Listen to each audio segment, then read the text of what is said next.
graduating from high school in 1941, I started a new job washing dishes in a cafe for $2 a day. The first day was miserable. My legs ached, and I had cut my hand peeling potatoes. My brother Howard came by just before quitting time to tell me about a job that was available at the Superior Talc mine in Death Valley. It paid 65 cents an hour, and I'd be working with Howard, my dad, and Uncle Alan Nay. I collected my $2 for the day and headed for Death Valley with Howard. This was called Superior. Superior Talc Mine. Superior Talc Mine. The drifts went right inside of the mountain there where that big brown place is. The dump came right out here. The track is on it. All over out up in great big bins here. And the trucks are back in there and load themselves, take off down the road.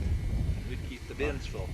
Top of that mountain after work, a couple of times a week, and take dynamite, caps, and fuse. And put a quarter of a stick of dynamite and a cap and a fuse, short fuse, in the barrel cactus and kick them off the side. And there's a big cliff over there. They go bouncing off that cliff. And we try to get them to blow up in midair, which we did several times.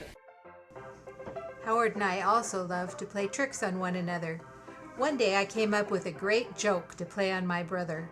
The ore cars stopped short of the place where we could dump them down onto the pile of tailings below.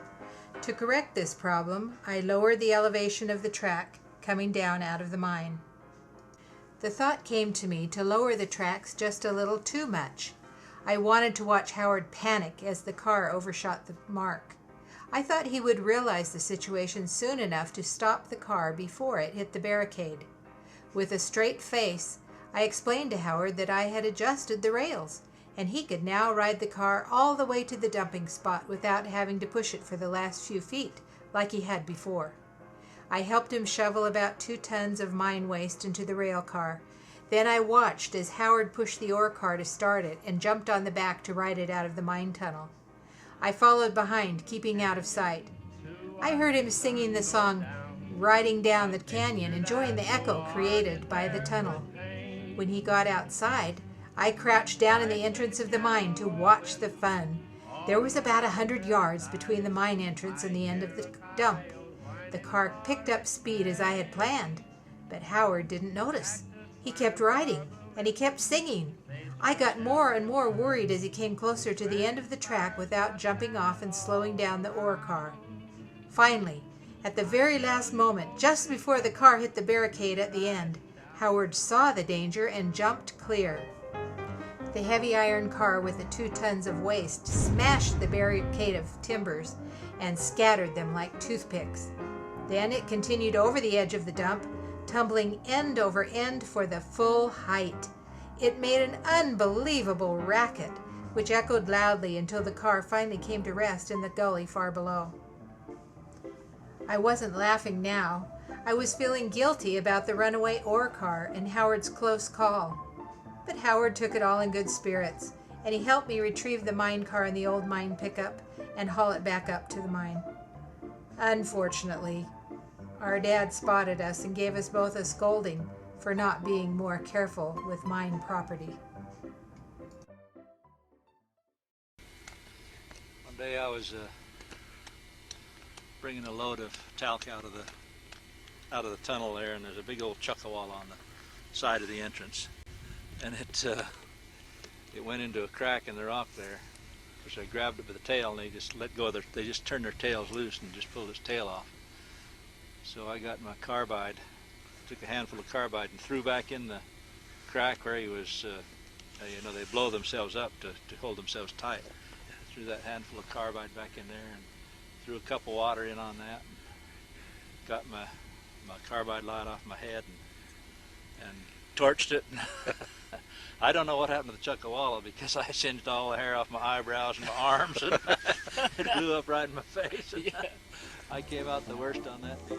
Later that summer, I worked at the Acme Talc mine with Mr. Ambrose. We were looking for a new vein of talc and were promised a 5-cent raise if we discovered one. Every morning we mucked out the mine waste together. Then Mr. Ambrose would drill new holes and pack them with dynamite and light the fuses. I often took the company's Model A pickup to get water. The brakes were almost non-existent, and it often slipped out of gear going downhill. Driving that truck with the heavy load of water in the back was both exciting and dangerous.